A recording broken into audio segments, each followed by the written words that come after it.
내리기만 하던 쌀값이 지난해 하반기부터 갑자기 오르면서 예전에는 볼 수 없었던 현상이 빚어지고 있습니다. 주로 노인들을 대상으로 하던 보이스피싱이 전문직이나 사무직을 표적으로 삼고 있습니다. 그만큼 수법도 더욱 교묘해지고 있습니다. 방대한 양의 정보를 분석한 빅데이터 기술을 농업에도 활용하려는 시도가 활발합니다. 생산성이 2배 이상 높아지는 것으로 나타났습니다. 송유관에 구멍을 뚫고 기름을 훔친 뒤 자신의 주유소에서 팔아 수억 원을 챙긴 일당이 경찰에 붙잡혔습니다. 여러분 안녕히 주무셨습니까? 3월 16일 금요일 아침 대구 MBC 뉴스투데이입니다. 우리 지역 어제 찾아온 비는 잦아든 가운데 출근길은 춥게 느껴졌어요. 네, 오늘 아침 다소 쌀쌀했습니다. 그런데 내일 낮부터는 조금씩 기온이 오른다고 하는데요. 자세한 날씨 김령은 기상캐스터가 전해드립니다. 네, 눈비도 대체로 그친 가운데 오늘 기온이 큰 폭으로 떨어지면서 쌀쌀한 날이 되겠습니다. 어제 내렸던 비도 주춤하고 오늘 아침까지 경북 북부에 내렸던 눈도 소강 상태에 들고 있는데요. 다만 대기 중 습도가 높아서 출근길 안개 끼는 곳이 있겠습니다. 교통안전에 유의하시기 바랍니다. 또한 북서풍이 유입되면서 오늘 기온이 크게 떨어졌습니다. 아침 기온 대구 3도, 안동 2도로 출발하고 있고 낮 최고 기온 대구 10도, 안동 9도로 하루 종일 평년 수준을 밑돌겠습니다. 바람도 강하게 불면서 체감온도는 더욱 낮으니까요. 옷차림 따뜻하게 하시기 바랍니다. 이번 주말에는 아침까지는 다소 쌀쌀하겠지만 낮 기온이 10도를 웃돌면서 추위가 조금씩 누그러지겠습니다. 날씨 정보였습니다. 올랐다고 하면 이상한 것이 바로 쌀값인데요. 내리기만 해서 지난해 쌀값은 23년 전 수준으로 돌아가기도 했는데 지난해 하반기부터 갑자기 쌀값이 오르면서 예전에는 볼 수 없었던 현상이 빚어지고 있습니다. 양관희 기자의 보도입니다. 대형마트 한쪽에 마련된 쌀 판매대입니다. 쌀 20kg짜리가 42,000원에 나와 있습니다.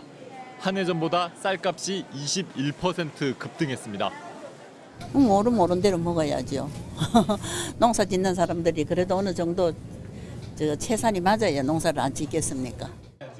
값이 오르자 쌀을 주재료로 쓰는 식당들은 힘들어합니다. 쌀값이 10,000원 정도 이상 인상이 돼가지고요. 알통사라고 하고 있는 실정이죠. 급식 시설도 오르는 쌀값에 걱정이 큽니다. 단기간에 쌀값이 올라간다면 급식에도 영향을 좀 미칠 수 있을 것 같습니다. 식탁에 오르기 전 쌀을 찢는 미곡 종합 처리장. 가공하기 위해 마련해둔 벼가 바닥을 드러내고 있습니다. 평년에는 한 2개 정도 비고, 근데 올해는 한 4개 정도 비있어. 우리 고정거래처에 납품하는 양이 줄고야. 저희도 경영상 좀 마이너스가 되겠지요. 예전에 보기 드물었던 쌀값 상승은 줄어든 공급 탓입니다. 정부는 지난해 역대 최대인 쌀 37만 톤을 시장 경미 물량으로 사들였습니다.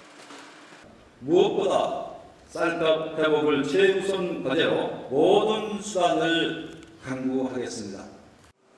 하락 추세던 산지 쌀값은 80kg 한 포대 기준 지난해 6월 12만 6천 원대를 기록했습니다. 1995년 이후 가장 낮은 가격이니 23년 전으로 돌아간 셈이었습니다. 이런 상황은 지난해 하반기부터 완전히 바뀌었습니다. 8개월 만에 32%나 쌀값이 치솟았습니다. 5년 만에 다시 정하는 쌀 목표 가격이 올해 오를 전망이라 농민들은 쌀값이 더 오르기를 바라고 있습니다. 아직 멀어서요. 21만 5천 원 정도는 돼야 돼요. 그래야 기본은 되고 거기서 그래도 크기 남는 건 없어요. 내리기만 하던 쌀값이 올라 힘이 나는 농민. 농민 처지를 이해하면서도 쌀값마저 오른다며 울상짓는 서민들. 요즘 쌀값을 둘러싼 두 가지 다른 모습입니다. MBC 뉴스 양관입니다. 방대한 양의 정보를 분석하는 빅데이터 기술을 농업에도 활용하려는 시도가 활발합니다. 정확한 정보 분석과 대응으로 생산성을 높이고 편리한 농업이 가능해집니다. 김건엽 기자의 보도입니다. 온실안에서 토마토가 잘 자라고 있습니다. 스마트폰으로 온도와 습도, 환기 상태를 모니터링하고 원격 제어할 수 있는 첨단 스마트팜입니다. 농민은 제공된 빅데이터 정보를 바탕으로 작물의 성장에 맞춰 맞춤형 관리를 할 수 있습니다. 품목별 최적의 환경 설정 관리를 하게 되면 농업인은 농작물의 생산량 증대라든지 품질을 높일 수 있고 비용 절감과 같은 또 거래처의 유통 정보까지 스마트폰으로 받을 수 있어 편리성이 더욱 높아졌습니다. 농촌진흥청 연구 결과 빅데이터 기술을 과체류 재배에 적용하면 일반 농가보다 노동력과 기간은 절반으로 줄어드는 대신 생산량은 2~3배 늘어나는 것으로 나타났습니다. 의성을 방문한 농협중앙회 김병원 회장은 빅데이터를 농업에도 본격적으로 접목해 농가 소득을 높이겠다고 밝혔습니다. 스마트팜 중심의 빅데이터 활용해서 일반 농가로도 확대해 작물의 생산과 수확 예측을 통해 가격 안정과 소득 향상으로 연결하겠다는 겁니다. 정부 부처별로 또 농업 관계별로 산재되어 있는 그 빅데이터를 농협이 한 군데로 지금 집합을 하고 있습니다. 생산 예측 그리고 수확 예측 이런 것들을 통해서 가격을 안정화시킬 수 있는 데에 적극적으로 빅데이터 활용으로 농업 소득 증대는 물론 더욱 편리한 농사가 기대됩니다. MBC 뉴스 김건엽입니다. 보이스피싱 사기라고 하면 노인들이나 당하는 걸로 여길지 모르겠습니다. 그런데 젊은 여교사가 1억 원을 털리는 장면 한번 보시죠. 그만큼 수법이 교묘해지고 있습니다. 박재영 기자가 취재했습니다. 20대 남자가 두툼한 봉투를 들고 어디론가 급히 뛰어갑니다. 보이스피싱 피해자로부터 받은 현금 1억 원을 조직에 송금하기 위해 서두르는 겁니다. 피해자는 대구의 고등학교 30대 여교사. 자기를 검사라고 소개한 남자로부터 전화를 받아 속아서 돈을 넘겨준 겁니다. 자칭 검사는 여교사 통장이 대포 통장으로 둔갑해 범죄에 악용됐다고 속였습니다. 전화를 안 끊습니다. 7시간이 되든 8시간이 되든. 그래서 이제 다른 사람이 격리시켜놓고 계속 얘기만 하니까 이 사람이 거의 뭐 세뇌 비슷하게 된 거예요. 순간적으로 그 당시에는. 처음에는 노인을 주로 표적으로 삼았던 보이스피싱 사기가 지금은 교사나 간호사 같은 전문직이나 사무직 젊은 여성들을 표적으로 삼고 있습니다. 수법도 정부 기관이라고 속이는 것에서부터 대출 금리를 싸게 해준다는 것까지 다양합니다. 사기범들은 기관 홈페이지 같은 가짜 데이터를 손쉽게 만들어 피해자들에게 미끼로 활용하고 있습니다.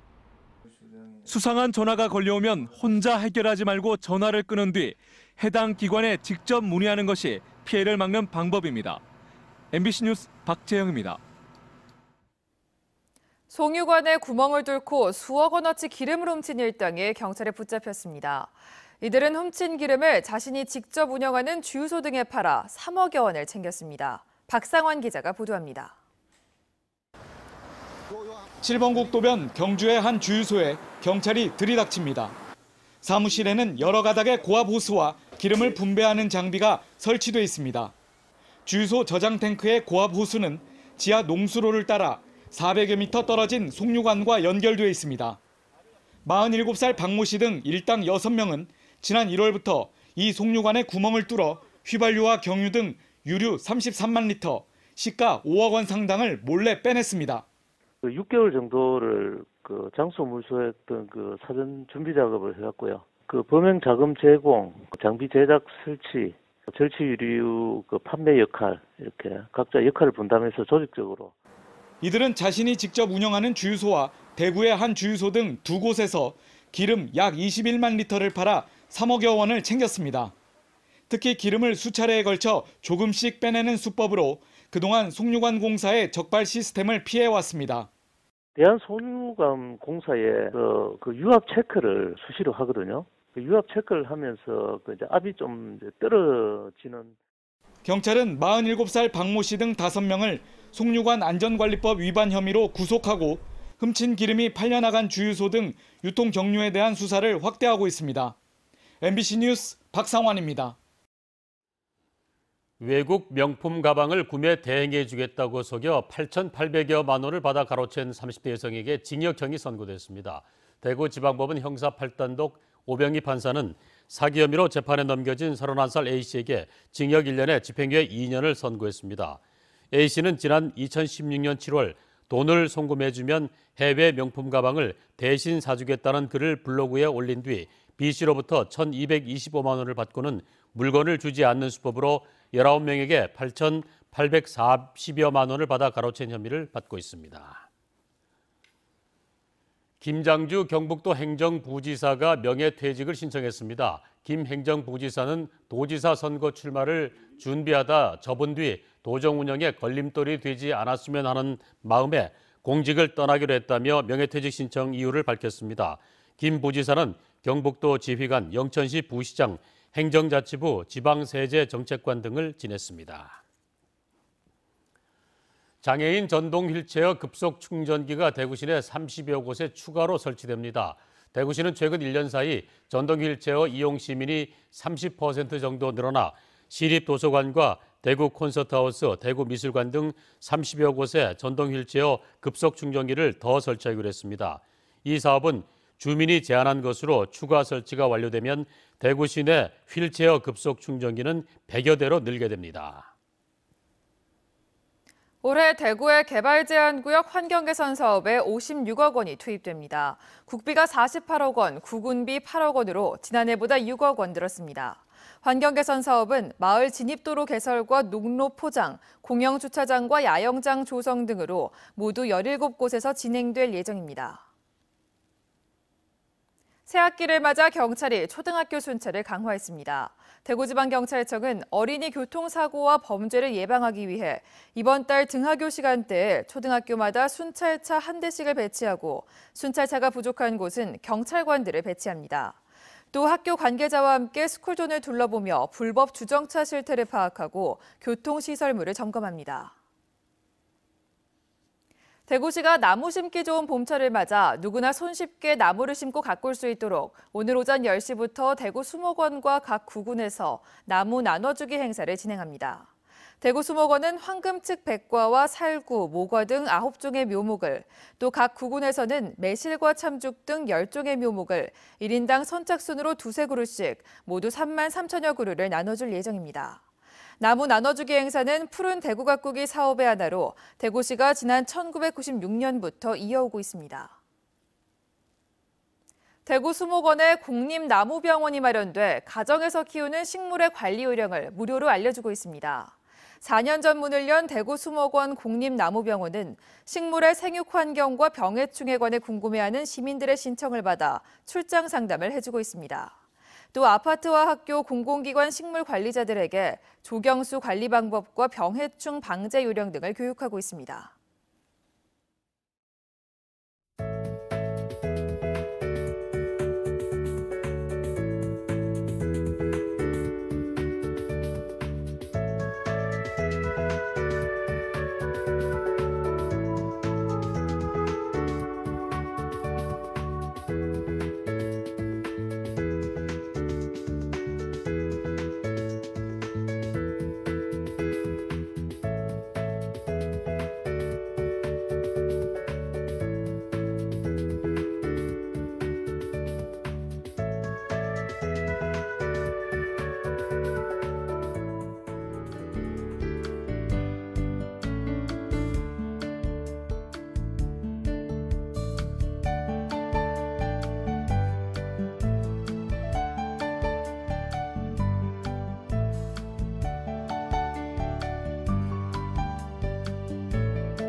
눈비는 대체로 그친 가운데 오늘 기온이 큰 폭으로 떨어지면서 쌀쌀한 날이 되겠습니다. 어제 왔던 비도 주춤하고 오늘 새벽까지 경북 북부에 내렸던 눈도 지금은 소강 상태에 들었는데요. 다만 대기 중 습도가 높아서 출근길 안개 끼는 곳이 있습니다. 교통안전에 유의하시기 바랍니다. 또한 북서풍이 유입되면서 오늘 기온이 크게 떨어졌습니다. 아침 기온 대구 3도, 안동 2도를 출발하고 있고 낮 최고 기온 대구 10도, 안동 9도로 평년 수준을 밑돌겠습니다. 바람도 강하게 불면서 체감 온도는 더욱 낮으니까요. 옷차림 따뜻하게 하시기 바랍니다. 위성 영상 보시면 오늘은 우리 지역 지금 흐린 하늘 보이고 있습니다. 낮부터 점차 맑아지겠습니다. 자세한 지역별 날씨입니다. 대구 현재 기온 3도, 청도 4도로 출발합니다. 낮 기온은 대구 10도, 청도 9도로 다소 쌀쌀하겠습니다.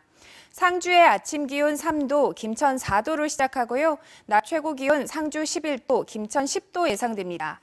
안동의 이 시각 기온 2도, 봉화 1도로 어제보다 8도가량 떨어졌습니다. 낮 기온은 안동 9도, 봉화 7도 예상됩니다.